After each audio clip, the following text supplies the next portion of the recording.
Rich bully mocks the wrong, simple woman. His laughter cuts through the restaurant like a knife. Her eyes meet his. Mock me again? Her voice soft, but deadly.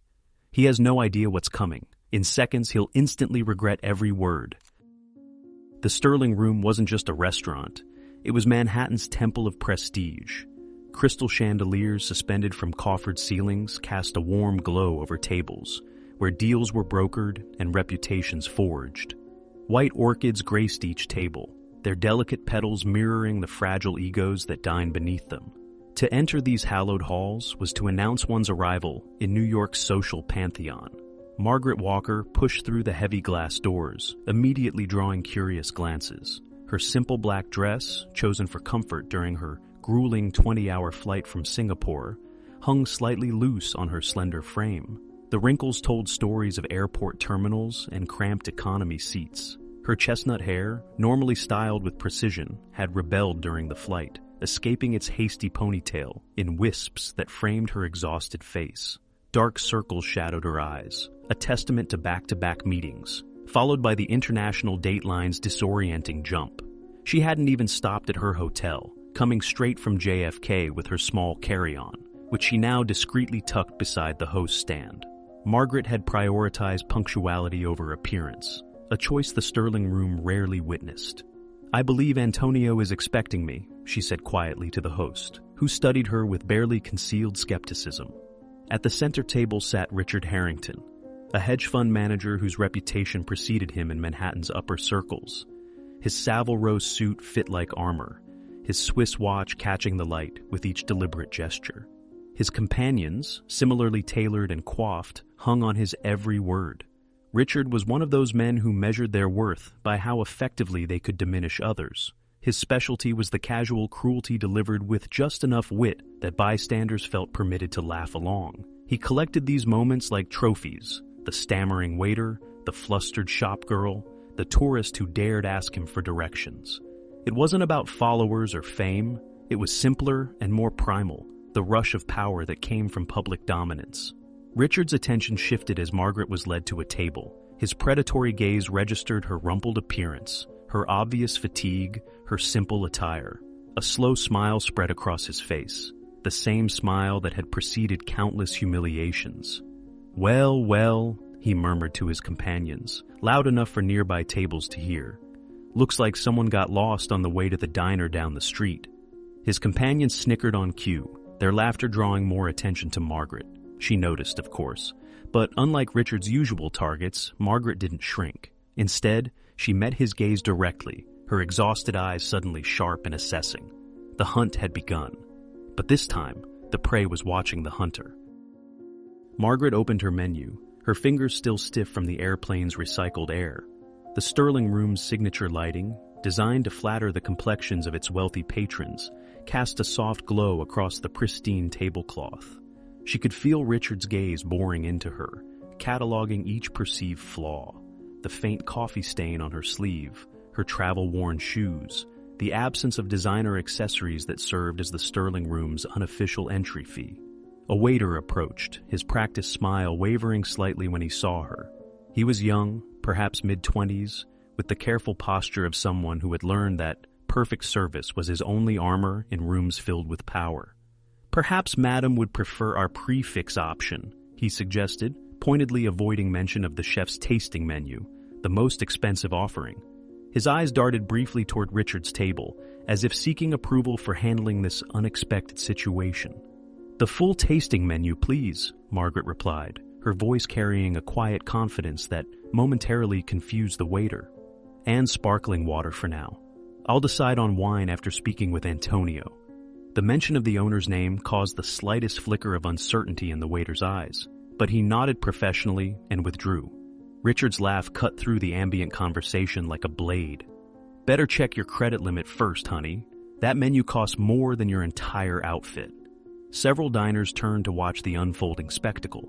This was the Sterling Room's unspoken entertainment, the occasional public takedown that reminded everyone of the social hierarchy's rigid boundaries.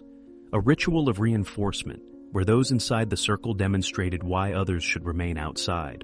Margaret took a slow sip of water, her eyes never leaving Richard's. I'm sure I'll manage." Her calm response only fueled Richard's determination. He leaned back in his chair, studying her with theatrical disdain, a performer who knew his audience well. The slight tilt of his head invited others to join his assessment. "Let me guess, big night out? Once-in-a-lifetime splurge, or just lost?" Each question was a dart, designed to pierce dignity. "Tourist bucket list, perhaps? Eat where the real New Yorkers eat?" Margaret placed her napkin in her lap with deliberate care. "Just hungry." The brevity of her response seemed to irritate Richard more than any defense might have. Around them, conversations had quieted, the surrounding tables now passive participants in the unfolding drama. "You know," Richard continued, his voice rising to ensure the surrounding tables could hear, "there's a perfectly decent diner 10 blocks south. Plastic menus, free refills, much more your ambiance." He pronounced the last word with exaggerated precision, as if teaching vocabulary to a child. His companions snickered, emboldened by his cruelty. A woman in diamonds at the next table poorly concealed her smirk behind a manicured hand. An older gentleman frowned slightly but said nothing, his silence a form of complicity that hung in the air. "Thank you for the recommendation," Margaret replied evenly. "Perhaps another time?" The waiter returned with sparkling water, pouring it with a hand that trembled slightly. Richard caught the waiter's eye and winked conspiratorially, a gesture that seemed to say, "We both know she doesn't belong." The young man's shoulders tensed almost imperceptibly as he completed his task and withdrew, avoiding Margaret's eyes. His retreat was the withdrawal of a potential ally, another small victory for Richard. Richard stood, sensing an opportunity. He casually strolled toward Margaret's table, wine glass in hand, a predator moving in for the kill. The restaurant seemed to hold its collective breath. Even the soft classical music playing through hidden speakers seemed to dim. "I'm just trying to save you from embarrassment," he said, his voice dripping with false concern. "This place has standards. Doesn't it feel a bit aspirational for someone like you?" The Sterling Room had become a theater, with Richard center stage and Margaret unwillingly cast as his foil. A woman at a nearby table discreetly raised her phone, anticipating a moment worth capturing. "Someone like me?" Margaret echoed, looking directly into his eyes for the first time. Something flickered behind her exhausted gaze, a depth that momentarily gave Richard pause. Not fear, not anger, but something he couldn't quite place. It was gone before he could identify it. Richard faltered momentarily at the unexpected intensity of her gaze, but quickly recovered, glancing around to ensure his audience remained engaged. "Well, let's be honest. You're clearly not from around here?" He gestured vaguely at her appearance with his free hand, the diamond cufflink catching the light. "The Sterling Room has a certain clientele, a certain quality we've come to expect." The dining room had grown quieter. Even the waitstaff paused, watching the scene unfold with practiced neutrality that barely masked their discomfort. A sommelier froze mid-pour, wine hovering above crystal.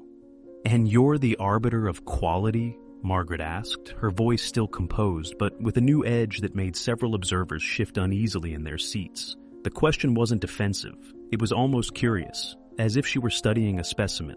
Richard laughed, playing to his audience. "I don't need to be. Quality announces itself, just like..." He gestured at her again. "It's opposite." A few nervous titters scattered through the restaurant, but others were beginning to look uncomfortable, the entertainment value of his cruelty wearing thin. An older couple exchanged glances and subtle headshakes. A young woman with a designer purse looked down at her plate, no longer a willing spectator. "Interesting perspective," Margaret said, folding her hands on the table. Something in her posture had changed, a subtle shift from exhaustion to alertness. The weariness in her eyes was replaced by something cooler, more calculating. Years seemed to fall away from her face, revealing a composed clarity that hadn't been there moments before. Richard, mistaking her composure for weakness, moved closer. The predator closing in, certain of his dominance in this territory he considered his own. "Look, I'm doing you a favor. Places like this eat little strays like you alive. Why don't you—" "Mr. Harrington," Margaret interrupted, her voice now carrying a quiet authority that stopped him mid-sentence. She didn't raise her volume, but somehow her words carried through the restaurant with perfect clarity. Is public humiliation always your opening move, or am I receiving special treatment tonight? The restaurant grew silent, every eye fixed on this unexpected confrontation. The power dynamic, so clear moments ago, suddenly seemed less certain. Richard's smile froze, then faltered. For the first time that evening, doubt crept into his expression. She knew his name. She hadn't been guessing. The Sterling room fell silent, conversations evaporating into the rarefied air. Richard's confident smile hung awkwardly on his face as Margaret's gaze steadied on him. "I make it my business to know the regulars," she said simply, her travel-worn appearance belying the steel in her voice. Richard faltered just a heartbeat before recovering. "Homework or not, you still look like you wandered in from the bus station," his voice carried, designed for his audience. "Standards matter here." Margaret set down her water glass with deliberate precision.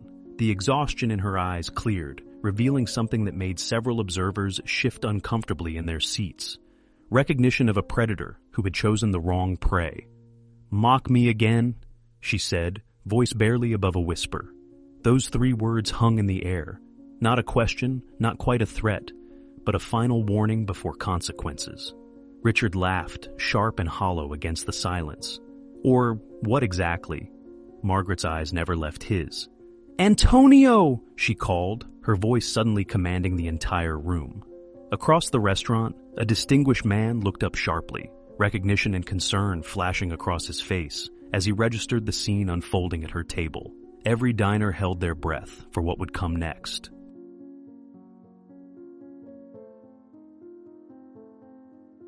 Antonio's head snapped up at Margaret's voice, recognition instantly flooding his face. "Margaret," he called out, abandoning his conversation mid-word. The distinguished owner moved through his restaurant with purpose, his normally composed demeanor replaced by genuine concern. "Antonio?" Margaret's face softened with warmth as her old friend approached. The exhaustion in her eyes momentarily vanished, replaced by genuine affection. "What is happening here?" Antonio asked, looking between Margaret and Richard with growing understanding.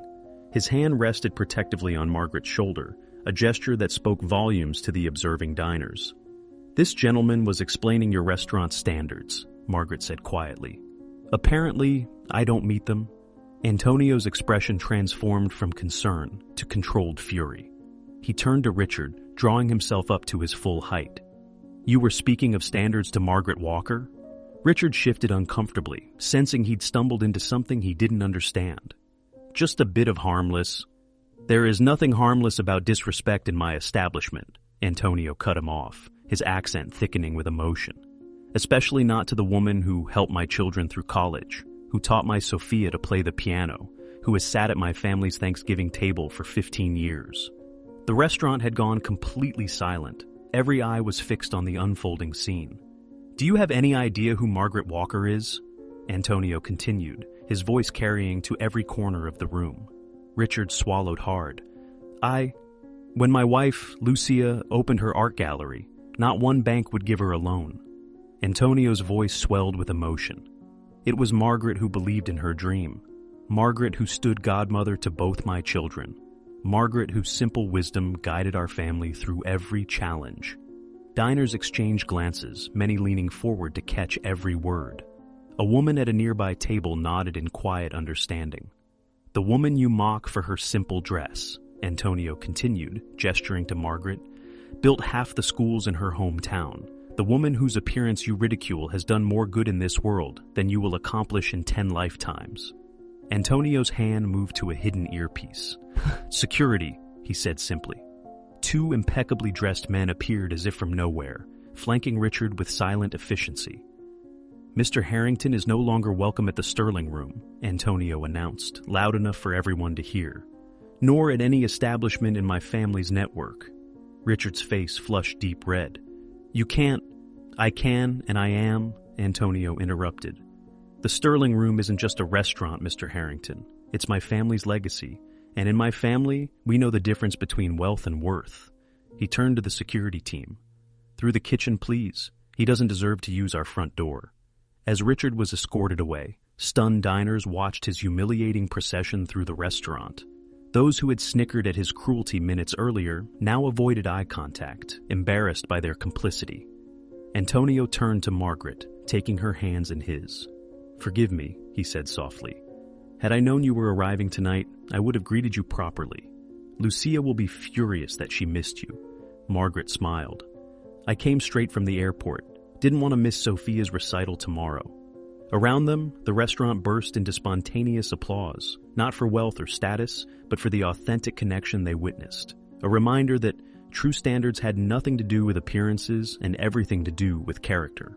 Antonio stood, addressing his patrons with renewed dignity. "Ladies and gentlemen, please enjoy your evening. And remember, in this establishment, we measure people by the kindness in their hearts, not the labels on their clothes."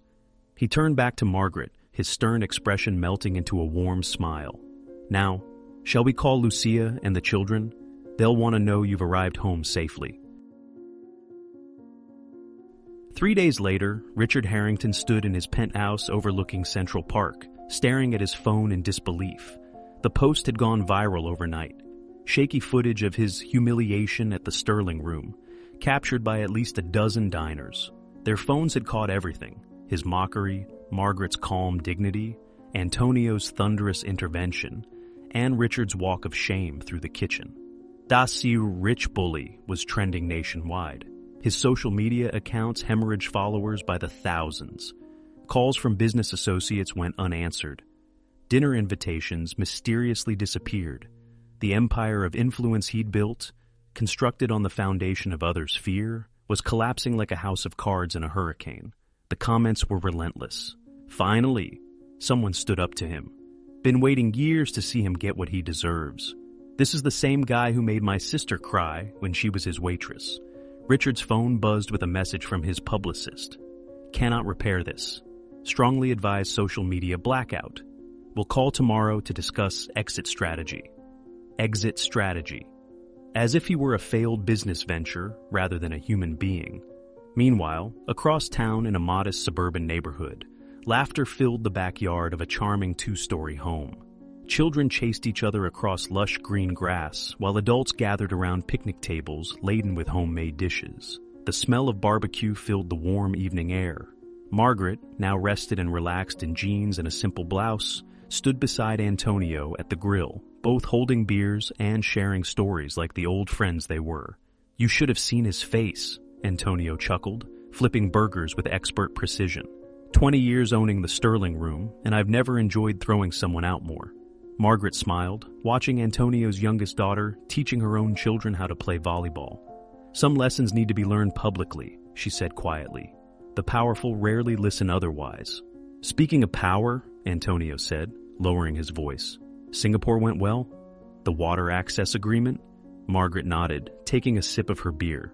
5 million people will have clean water by next year, worth every minute of that flight. As twilight settled over the backyard gathering, no one mentioned Richard Harrington or the Sterling Room incident. Here, among family and true friends, titles and wealth meant nothing. What mattered was the genuine connection shared over simple food and honest conversation, a richness that Richard, for all his wealth, would never understand. As the sun sets on our story of unexpected triumph, we're reminded that true power isn't found in designer suits or exclusive tables.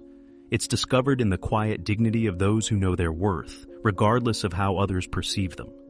Margaret's journey from being mocked to commanding respect unfolded in just moments, but its impact will last in the hearts of everyone who witnessed it.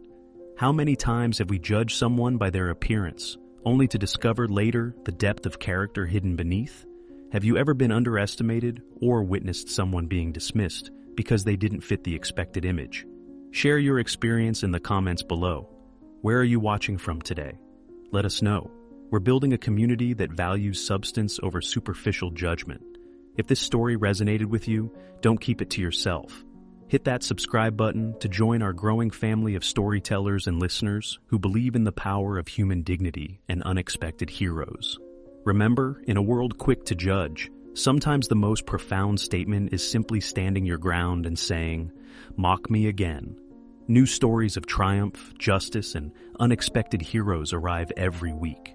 Turn on notifications so you never miss the moment when someone like Margaret walks into a room and changes everything.